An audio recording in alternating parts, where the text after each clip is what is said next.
প্রথমবার মেয়ের জন্মদিনের জন্য ৫ কেজি গরুর মাংস রান্নলাম। এখানে প্রায় ২৫ জনের জন্য গরুর মাংস নেওয়া হয়েছে। আর এই ৫ কেজি গরুর মাংস আমি কতটুকু মশলা দিলাম আর কিভাবে রান্না করলাম সেটাই আজকে দেখাবো। এখানে আমি বাটা মশলাগুলো দেব। এখানে আমি ২০০ গ্রামের মতো আদা বাটা দিব, আর এখানে আমি ২০০ গ্রামের মতো রসুন বাটা দিব। আমি এখানে একটা মেজারমেন্ট কাপ অনুযায়ী মশলাগুলো মেপেছি, আর এই মেজারমেন্ট কাপটা দিয়ে মশলা মাপলে রান্না করতে অনেক সুবিধাই হয়। আর এখানে আমি প্রত্যেকটা মশলা খুব সুন্দরভাবে দিয়েছি, কোনো মশলা বেশি বা কম হয়নি।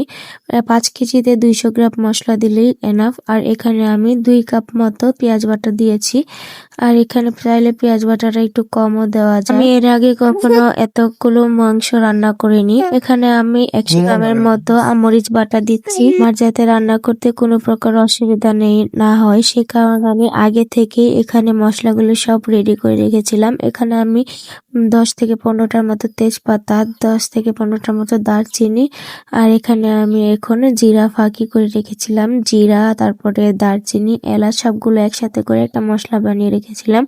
সেখান থেকে আমি ৭ থেকে ৮ চামচ দিয়েছি। ধনে গুঁড়া দিয়েছি ৭ থেকে ৮ চামচের মতো। আর আমি এখানে দিয়েছি হলুদের গুঁড়ো। হলুদের গুঁড়োটা একটু কমই দিতে হয়। এখানে আমি ৫ চামচের মতো হলুদের গুঁড়ো দিয়েছি। আর এখানে যেহেতু ঝালটা গরুর মাংসতে না হলে ভালো লাগে না, সে কারণে এখানে আমি অনেকটা পরিমাণের ঝাল দিয়েছি। তাই প্রায় ১৫ থেকে ২০ চামচের মতো মরিচের গুঁড়া দিয়েছি। আর এই ঝালটা দেওয়াতে কিন্তু অনেকটাই পরিমাণের ভালো লেগেছে খেতে। আর মাংসগুলো খুব নরম হয়ে গিয়েছিল। আর পরিমাণ মতো আমি এখানে লবণ দিয়ে দিচ্ছি, এতে করে সুন্দরভাবে মশলার ভিতর লবণ প্রবেশ করবে। আর খানিকটা পরিমাণের চিনি দিচ্ছি যাতে করে মাংসটা গলে যায়। চিনি কিন্তু মাংসটা নরম হতে সাহায্য করে। আর এখানে আমি ১/২ কেজি এর মতো সয়াবিন তেল দিচ্ছি। ৫ কেজি মাংসের জন্য ১/২ কেজি তেল দিলে এনাফ। যেহেতু মাংসে কোনো তেল চর্বি ছিল না, সে কারণে এখানে আমার তেলটা একটু বেশি লেগেছে।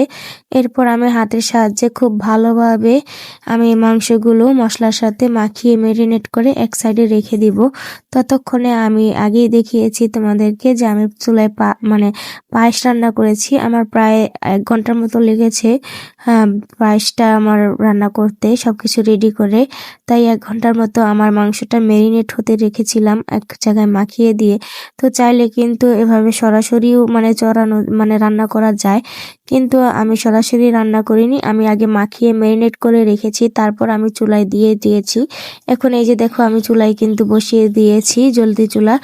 আর আমি একটু পরপর নেড়ে দিচ্ছিলাম। আমার আসলে সারাদিনের অনেক রান্না করতে হয়েছে। দেখো এখন মাংসের কালারটা কতটা সুন্দর হয়েছে।